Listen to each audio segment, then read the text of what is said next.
News first ಲೈವ್ಗೆ ಸ್ವಾಗತ. ನಾನು ವಿಜಯ್ ವೀರಪ್ಪ. ಮೊದಲಿಗೆ ಹೆಡ್ಲೈನ್ಸ್.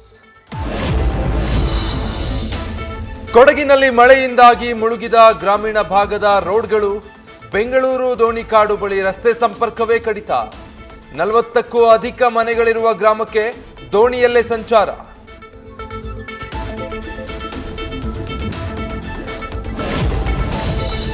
ಕಾರವಾರದ ಶಿರೂರಲ್ಲಿ ಮಳೆಯಲ್ಲಿಯೇ ಮಣ್ಣು ತೆಗೆಯುವ ಕಾರ್ಯಾಚರಣೆ ಚುರುಕು. ಬ್ಯಾರಿಕೇಡ್ ಹಾಕಿ ಸಾರ್ವಜನಿಕರು ಸ್ಥಳಕ್ಕೆ ಬರದಂತೆ ನಿರ್ಬಂಧ. ಮಳೆ ಹೆಚ್ಚಿರುವ ಹಿನ್ನೆಲೆಯಲ್ಲಿ ಮತ್ತೆ ಗುಡ್ಡ ಕುಸಿಯುವ ಆತಂಕ.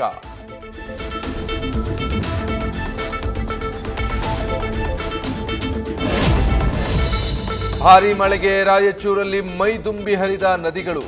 ಕೃಷ್ಣ ಹಾಗೂ ತುಂಗಭದ್ರಾ ನದಿಗಳಲ್ಲಿ ಹೆಚ್ಚಾದ ಹರಿವು. ಮಂತ್ರಾಲಯದ ಮಹಾಲಕ್ಷ್ಮಿ ದೇವಸ್ಥಾನ, ಬಸವೇಶ್ವರ ದೇವಸ್ಥಾನ ಮುಳುಗಡೆ.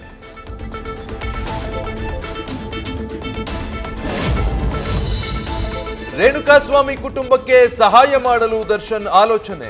ಈ ಬಗ್ಗೆ ಕುಟುಂಬಸ್ಥರಿಂದ ದರ್ಶನ್ ಬಳಿ ಪ್ರಸ್ತಾಪ. ಜೈಲಿಂದ ಹೊರಬಂದ ಬಳಿಕ ಮೊದಲ ಪ್ರಾಶಸ್ತ್ಯದಲ್ಲಿ ನೆರವು ನೀಡಲು ನಿರ್ಧಾರ.